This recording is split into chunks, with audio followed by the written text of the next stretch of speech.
Hi guys, we're back. I think we're having a few little technical issues.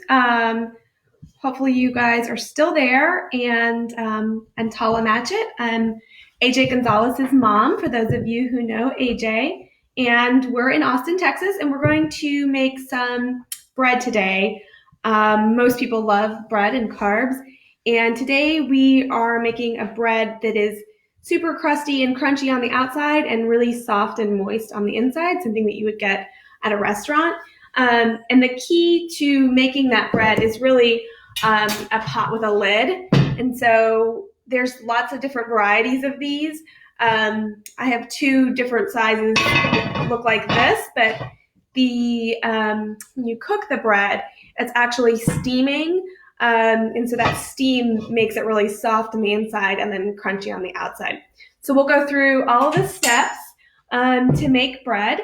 And I actually have a loaf, just because of time constraints, that's in the oven. And then we'll pull that out and we can show you the final steps. But it's super simple.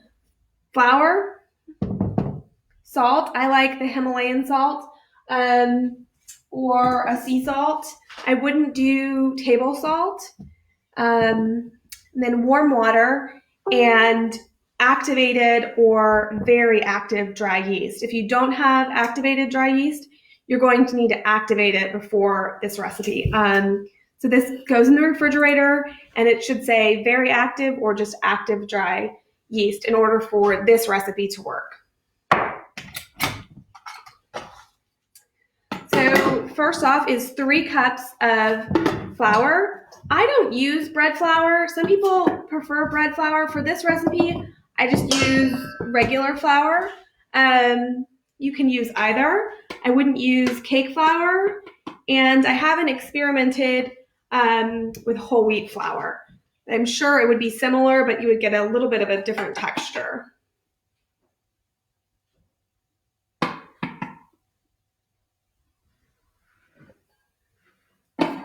So 3 cups of flour.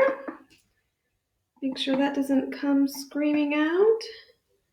We're almost exactly right. All right, 3 cups of flour. And then for the salt, I'm going to do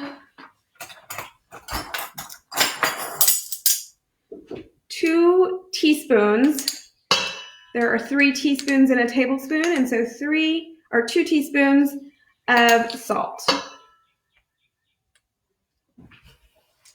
And you're just mixing all of your ingredients together in the same bowl. And then the yeast is 1/2 teaspoon. Again, double check that it's activated. I can't say that enough. If it's not activated, you will be sorely disappointed by your outcome of your bread. And then we're just going to go turn the faucet on to warm to add the warm water.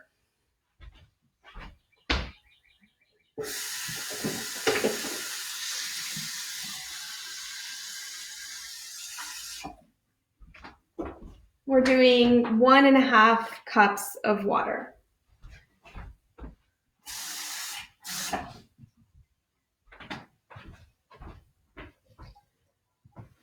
And then you're just going to mix all of the ingredients together.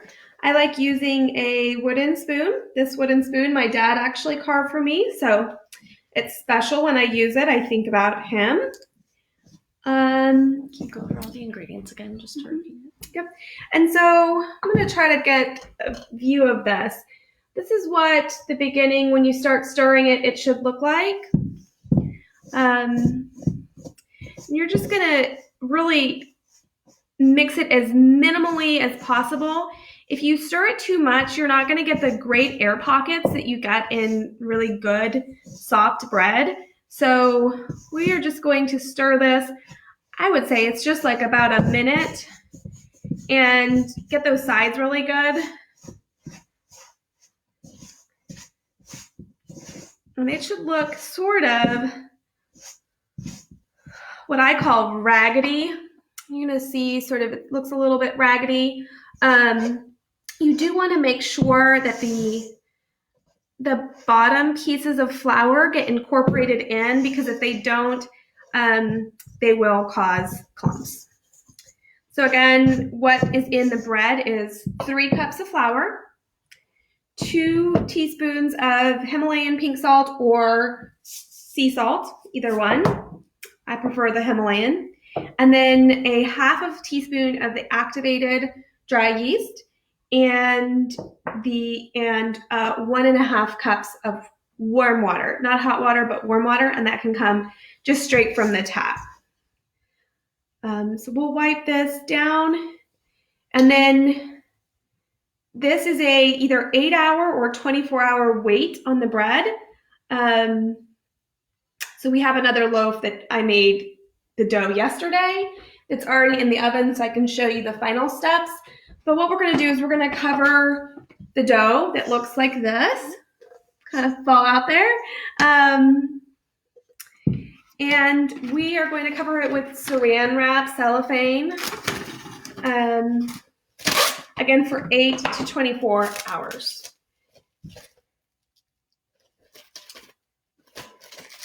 Do you have any questions about what we've done so far?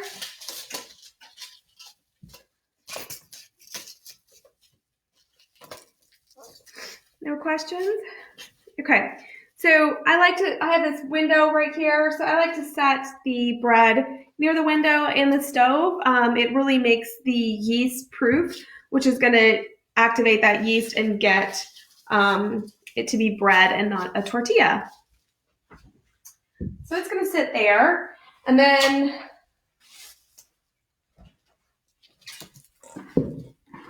we are going to open it up for questions for a little while, because we still have a few minutes on the bread that's in the oven. Does anyone have questions about cooking, about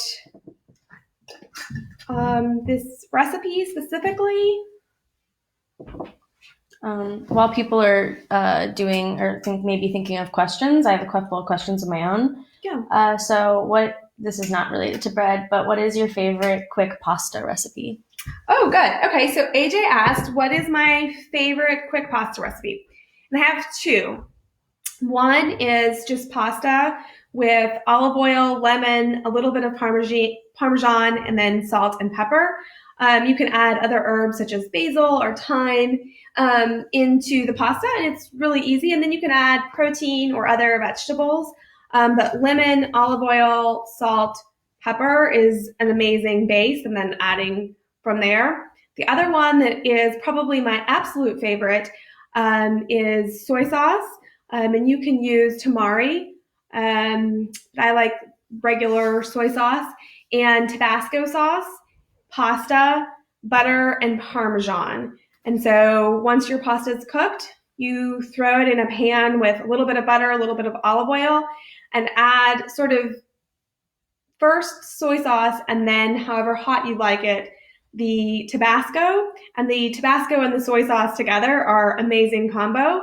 And then finish it off with Parmesan. It's so easy, so quick, delicious, super fan favorite at our house. We can add chicken to it, or it can be a side dish. And then how do you reduce waste in your kitchen? Good question. And I think especially right now what we're dealing with, how do I reduce waste in my kitchen?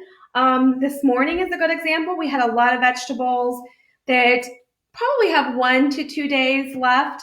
I knew we weren't going to go through all of those vegetables, so I made a soup, and actually made it in this pot. All I do is add olive oil. This is one of my favorite brands. It's an old olive oil brand from New York. You can get it at the grocery store. Olive oil, and then garlic and onions, and then any vegetables that you have in the refrigerator or in the freezer. This morning I did a green lentil soup, and it has carrots that were about to go bad, celery, onions, garlic, and I also threw in some kale, some parsley, and some fresh thyme. And I let that cook for about 45 minutes, and we will have delicious soup tonight. Very cool. Thank you. And then what would you say is like a cheap dinner option that people can, access easily? I mean, everyone, right? Beans is a great cheap option. It does take some time, and I think that that's probably the hesitation around beans. Um, but a great cheap option if you don't have time for beans would be rice and then adding a bunch of vegetables. And if you don't have a bunch of vegetables, pasta is always super easy and simple and quick and affordable. Very cool. How much time do we have left for this? Um, the bread has 15 minutes. Alrighty. Well, I have a couple other questions, and Okay. everyone feel free to ask any questions because we're basically just waiting on the bread to prove, correct? Correct. So proving is going to take a sec. So my question is, do different breads require different proving times? Yes. And so this is a no-knead bread. Some breads will require kneading multiple times where you knead the bread in order for it to activate. When you have like a quick biscuit without yeast, you won't need that time. So a biscuit is probably your quickest bread that you can throw together that you won't need to wait. Very cool. Any other questions? How did you get started making bread? Like, what kind of pushed you to make bread? Well, I had a phase of gluten-free bread that AJ will proclaim the most disgusting bread. We had a period of gluten-free lifestyle in our home about 7 years ago. And I think the biggest thing, if you'll see the ingredients, they're just so simple. And bread can be, for really good bread, $4 or $5 per loaf. And I would say the ingredients here would be less than $1.50. And so if you are on a budget and you want really good bread, it's far cheaper to make your own bread than to go to the store or the farmer's market to buy bread. So I think that's what motivated me. And for me, it's like therapy. I get to make bread and my family gets to enjoy it. And it's so simple, so easy. Again, just 4 ingredients. So I know I asked about your favorite quick pasta recipe, but do you have just like a favorite recipe in general? I love making Mexican food, and I make enchiladas, and I would say that that's my favorite, but I think my favorite is pozole. She makes really good pozole. It's ridiculous. So I guess we'll have to make that next time. For those of you who don't know, pozole is the hominy corn, and then you have either pork, chicken, beef as a protein, or you can have vegetarian. And then it has red and green chili in it, and then as well as a bunch of vegetables in either a vegetable-based broth or a chicken broth. Very cool. What is your favorite like meat alternative? So if someone's trying to go vegetarian or vegan, what are some suggestions you have for them?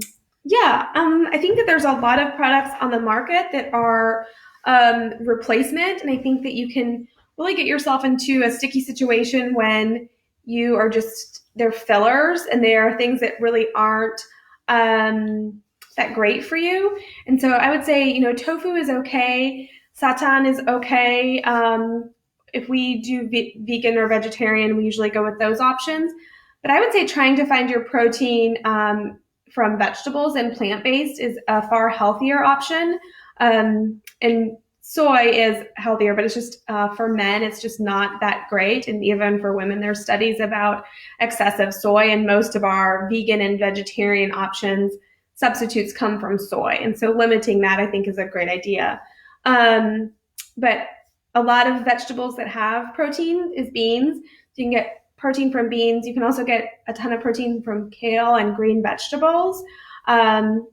And when you think about beans, it's not just pinto beans. It could be garbanzo beans and making hummus. And I think at the end of the day, we don't need as much protein as we probably think that we need. So trying to regulate that and see, and everyone's body is different. Some people need red meat and other people don't. And some people need, more protein just to feel like they have energy. So I would say it's, up to everyone to sort of play with how much protein you actually need. Very cool. What advice would you give to people who struggle with getting in the kitchen and cooking and feel like they have no energy or feel anxious about the process of it all? Yeah, it has become sort of my escape at the end of the day. So I think the advice I would give you is start with something simple so that you can be really successful and pull a recipe off Pinterest. There's tons of great recipes on Pinterest. Make sure you have all of your ingredients before you get started. It can be super stressful if we were making bread and we didn't have the right kind of yeast, and then it sort of derails. So I'd say making sure you have all of your ingredients, and then just trusting your gut. And I taste things all the time as I'm cooking. Maybe a recipe has a salt or a seasoning that you don't really like, so just leave that out and it's not going to ruin the recipe. I would say start with cooking versus baking. Baking is more exact, it's more chemistry. Cooking, you don't have as many things that need to be activated. You don't need to be as precise. So maybe starting with cooking versus baking. Very cool. Trying to think. Any other just like tips or, tricks that you found along the way that maybe aren't, common knowledge? Even if they are, just tips. Someone once asked me what my favorite tool was in the kitchen, and I have to say it's the kitchen scissors. I don't know where my kitchen scissors are now. I think I took them. Sorry. AJ took them, but kitchen scissors can be used for anything from cutting meat if they're really good kitchen scissors. Sometimes it's easier if you have like really thin meat. You can cut the meat with scissors. You can cut bacon with the scissors. I cut all of my herbs with kitchen scissors. And then, just cutting if you need to cut parchment paper or anything else. They are just very handy tool. And just make sure that in between using them for meat or really anything that you sanitize them well so that you don't spread any salmonella or anything that could make sick tummies. And I'm going to check on the bread. So just 1 second.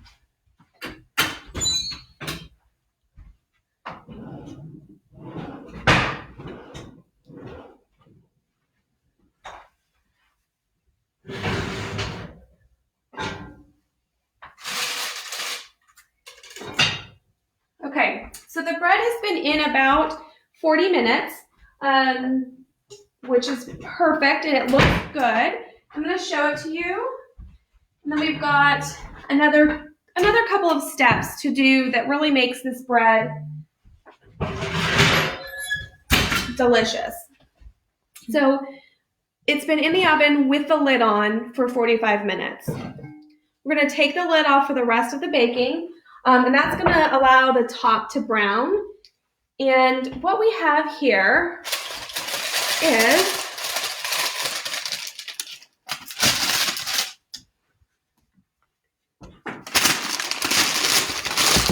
the bread looks like this. Let's see if you can see that.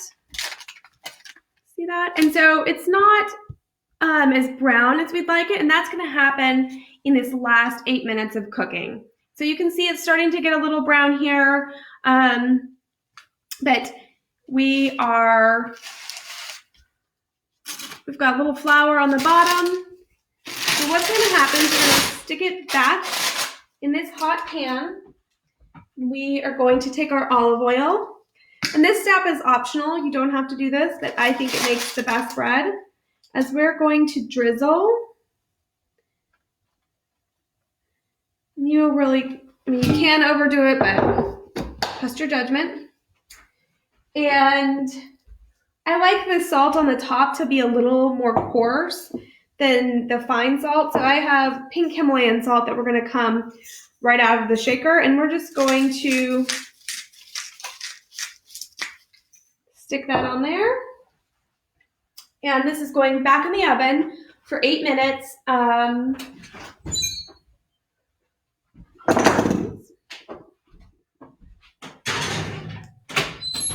With the lid off.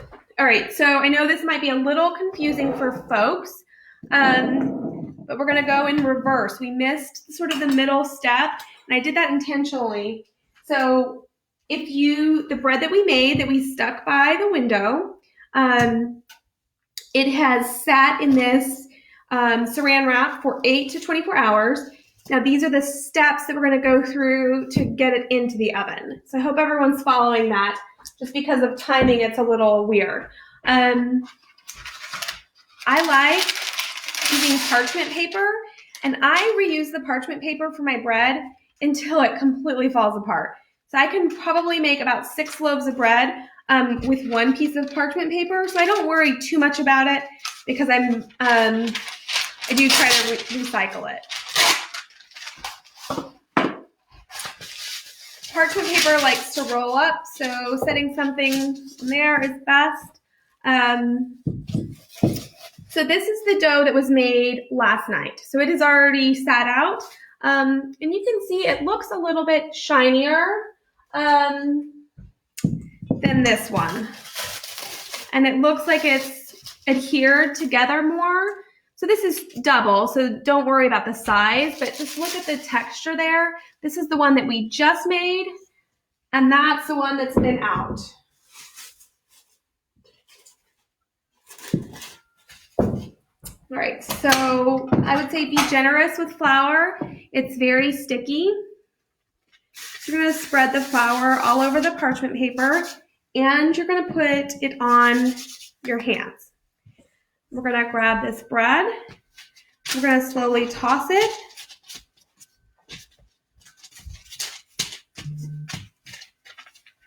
And we're gonna form it into a nice little loaf. We're not gonna knead it much.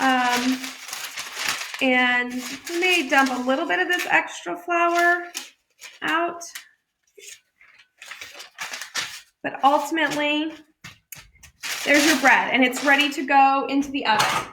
The one trick that I do that you won't see in a lot of cookbooks is I take my pot and I stick it in the oven at 450 degrees without the lid on prior to putting the bread in. So again, the oven is at 450 degrees. This pot goes in just like this, and it sits there probably about 8 to 10 minutes or until the oven is at 450 degrees. And then I pull the hot pot out and I place the bread. So you'll just grab the edges of the parchment paper, just like this. And let's pretend this is a hot pot.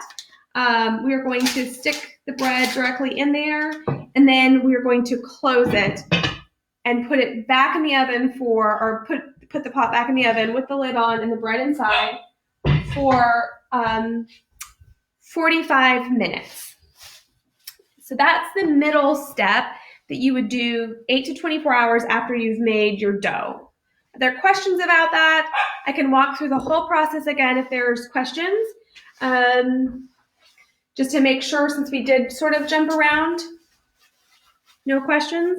Not seeing any. All right, so we make the dough, we wait 8 to 24 hours, and then parchment paper with flour that goes into the hot pot with a lid. A great place to get a pot like this is Goodwill. Goodwill consistently has great pots that have lids. They don't have to look good. I've had this one probably, 10 years. It's very well loved. I use it every week.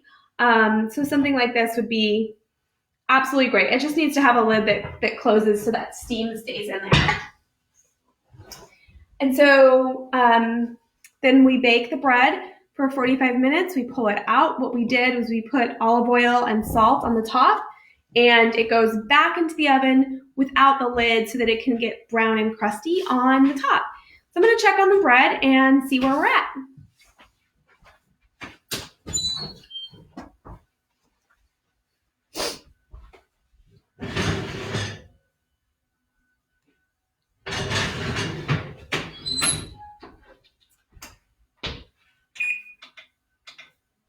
So I just increased the heat. My oven is gas on the top, electric oven, and so it burns a little bit different. You just have to sort of play with your oven, but I would say 450 degrees is the the base on that. The other thing that I like doing with this bread is you can add thyme or olives or oregano, basil to the bread, Parmesan cheese. And so when we add those additional items to it, it would be after your 8 to 24 hours. You could cut up a small handful, I would say no more than a handful, and knead it into your dough, and then it can go into the oven. You could also put like an Asiago or a Parmesan cheese on the top so that it gives you that nice sort of crusty, cheesy, crispy cheese on the top of your bread. So we're just waiting for the bread to finish up. I do want to wait so you can see what it looks like when it's done. So if there's additional questions, I'm happy to answer those.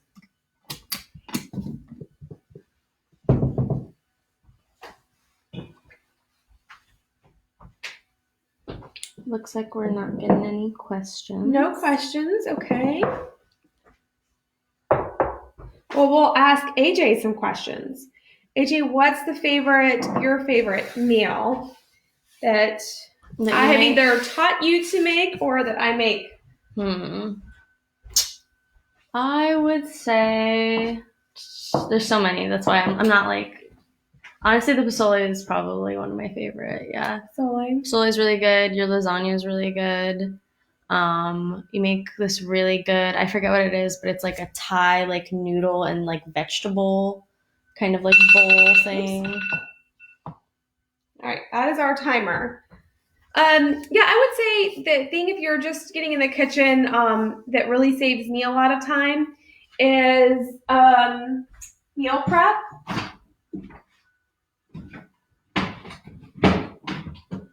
So let's see, cutting up vegetables. When you are cutting up, let's say cabbage, we had some veggie wraps Monday night, and this was all separate. The broccoli was separate, the cabbage was separate, the garbanzo beans, and the red peppers. AJ cut everything up really nice and small so that you could stick it in a wrap and it wouldn't be too big to bite. But now what will happen is the girls and I will go in and we'll make salads, additional wraps. We could stick the broccoli into tuna, but it's a lot quicker because everything is nice and cut up. And instead of having all this separated out, I just stuck it in one thing. I could also make a stir fry out of this really easily. And there's a lot of vegetables that people think, well, that's not a traditional vegetable, like a garbanzo bean into a stir fry. It's really great. It's delicious. Don't hesitate if you've never had a stir fry with a garbanzo bean. You love it. It'd be delicious.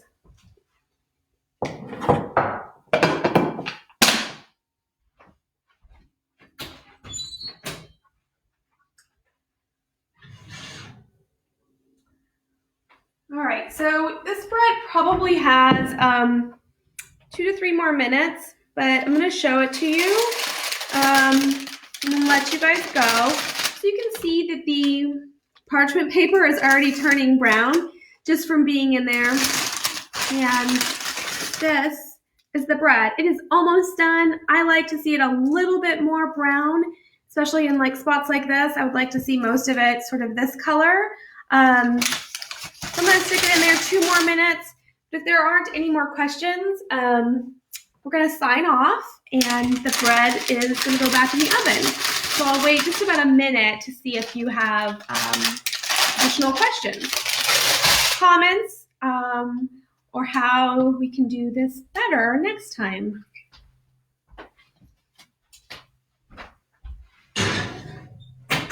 Thanks for doing this. It's very educational. I learned a lot, actually. Yeah, absolutely. We'll come over here and say bye to everyone very quickly. All right. Hi, y'all. It's good seeing everyone. Thanks for having me. Thanks for coming. Bye-bye. My mom.